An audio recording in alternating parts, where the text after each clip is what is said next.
Assalamualaikum warahmatullahi wabarakatuh. Salam sejahtera bagi kita semua. Jadi kami dari kelompok 4 akan mempresentasikan studi kasus gegar budaya antara pekerja lokal dan pekerja asing pada PT Virtu Chemical Industry. Sebelumnya perkenalkan, nama saya Hana Kafkanovandini dengan NIM F1C022039 akan menjadi moderator presentasi pada kali ini. Nah, sebelum memulai presentasi, izinkan kami untuk memperkenalkan diri terlebih dahulu.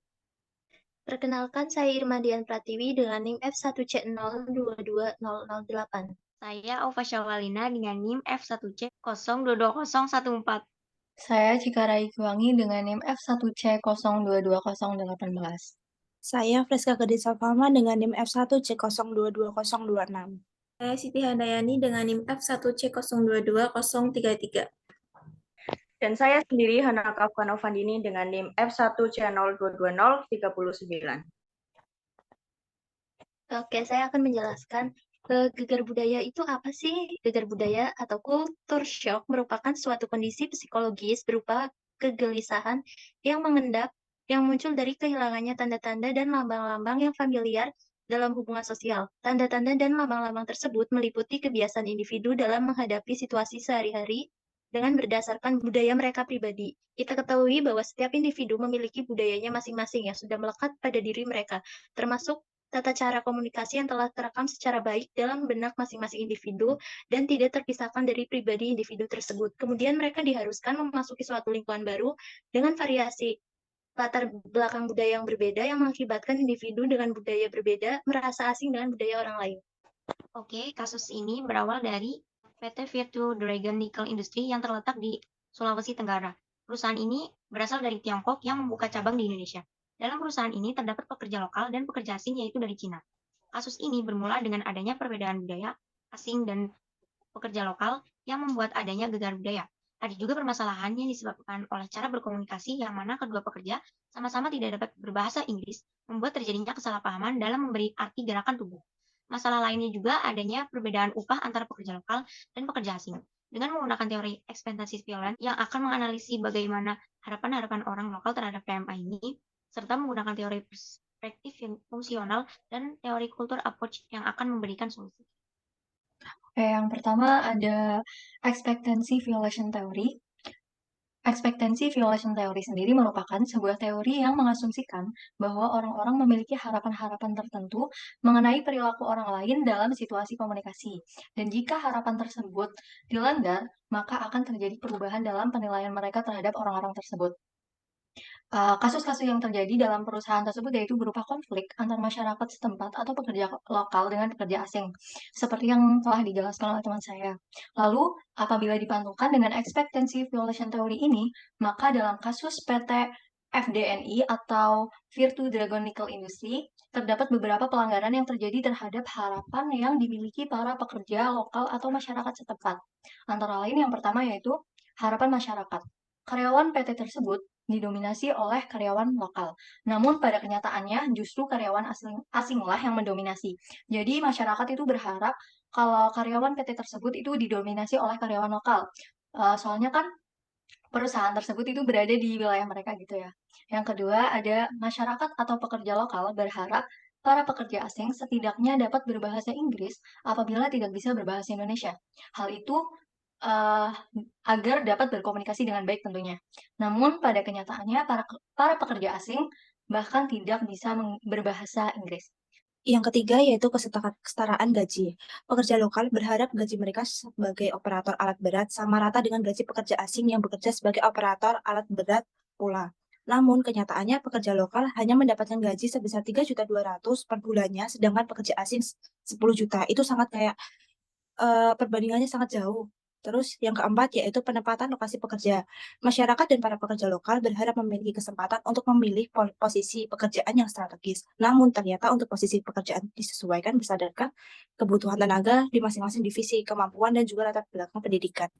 Oke, selanjutnya ada teori yang kedua, ada fungsional perspective on group decision making, yaitu membahas tentang proses pengambilan keputusan dalam sebuah kelompok. Fungsional perspektif memprediksi isu atau konflik yang terjadi untuk menemukan kesepakatan bersama dapat dianalisis mengenai permasalahan yang terjadi pada pekerjaan, yaitu konflik antara pekerja asing dengan pekerja lokal yang disebabkan karena perbedaan bahasa, penghargaan terhadap waktu, serta adanya stereotip dari kedua negara. Nah, konflik sering diartikan sebagai sesuatu yang bertentangan atau saling berbantahan. Yang menjadi pemicu adanya konflik pada awalnya yaitu karena adanya perbedaan gaji antara pekerja lokal dan pekerja asing. Nah, pada konflik yang terjadi kita ketahui bahwa pentingnya adanya pemangku kepentingan untuk mengatasi konflik tersebut. Nah, pada teori ini tuh ada 4 fungsi.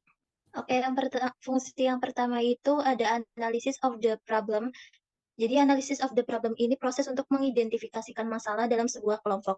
Jika dianalisis dari konflik pekerja lokal dengan pekerja asing, maka dapat dianalisis awal terjadi permasalahan yang memicu terjadinya konflik, yaitu karena perbedaan gaji antara pekerja lokal dan pekerja asing.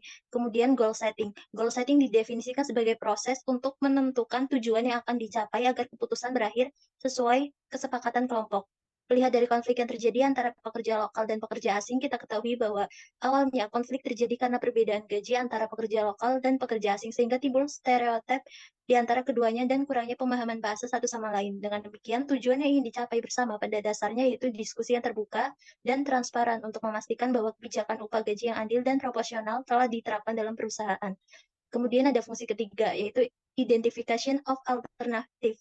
Didefinisikan sebagai proses dalam menyusun solusi-solusi alternatif yang dapat dipilih oleh para anggota kelompok. Dilihat dari konflik permasalahan yang terjadi, maka solusi alternatif yang dapat dipilih yaitu dengan mengupayakan kursus bahasa untuk membantu memfasilitasi pemahaman yang lebih baik antara pekerja lokal dan pekerja asing. Selanjutnya dilakukan pemahaman budaya untuk menciptakan inklusivitas dan saling menghargai di tempat kerja.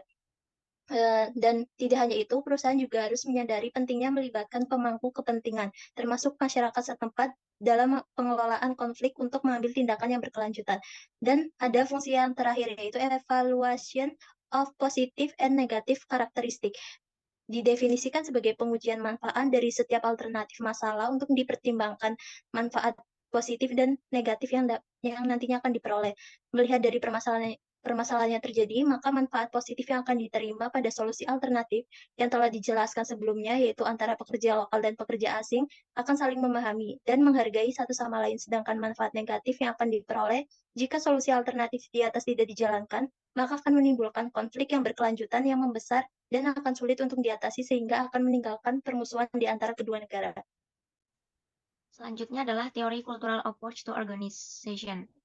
Teori ini merupakan teori yang membahas bahwa setiap perusahaan pasti memiliki budaya tersendiri dengan tujuan agar perusahaan tersebut memiliki ciri khas dan antara anggota perusahaan memiliki hubungan yang harmonis. Jika dalam perusahaan PT FDNI dipantulkan pada teori ini, maka dapat dianalisis melalui akun sosial media mereka yang tercantum slogan semangat, peduli, dan membangun. Dari slogan tersebut dapat ditarik kesimpulan bahwa budaya yang ingin diterapkan oleh perusahaan kepada karyawannya adalah menanamkan rasa peduli terhadap lingkungan sekitar dan menanamkan prinsip bekerja untuk membangun. Contoh tindakan yang dilakukan PT FDNI adalah merealisasikan slogan tersebut dengan menyediakan fasilitas masjid untuk karyawannya yang beragama Islam agar karyawan dapat beribadah dengan lancar, khusyuk, penuh rahmat, sehingga perusahaan berharap karyawan dapat bekerja secara maksimal dan mampu meningkatkan motivasi kinerja. Sedangkan dalam segi permasalahan atau konflik yang ada dalam PT FDNI ini, diungkapkan menurut teori ini, ciri khas dari masing-masing pekerja yang membuat terjadinya kesalahpahaman dalam komunikasi antar pekerjanya. Ciri khas itu terlihat dari cara kerja para pekerja lokal yang bekerja sembari mengobrol dan cenderung lebih santai, sedangkan ciri khas pekerja dari Cina adalah mereka lebih serius dalam kerja karena memang etos kerja yang tinggi. Oke, dari kasus tersebut muncul solusi alternatif. Yang pertama karena tadi disinggung kalau muncul masalah perbedaan penguasaan bahasa. Jadi solusi alternatif yang muncul adalah terdapat pelatihan masing-masing pekerja, yaitu khusus bahasa Inggris untuk menjadi bahasa pemersatu. Terus yang kedua, solusi lain yaitu menggunakan real-time Bluetooth earphone translator untuk mentranslate bahasa tanpa harus melakukan pelatihan atau kursus bahasa Inggris. Terus yang ketiga, untuk mengatasi pelanggaran harapan dari pihak pekerja lokal, maka perusahaan harus menerapkan kebijakan yang adil dan menjamin kesetaraan bagi semua pekerja, yaitu contohnya perekrutan yang transparan dan penilaian kinerja yang objektif. Oke, sekian presentasi dari kelompok kami. Kurang lebihnya mohon maaf, dan apabila terdapat kesalahan kata maupun perbuatan, mohon maaf. Kami tutup. Wassalamualaikum warahmatullahi wabarakatuh.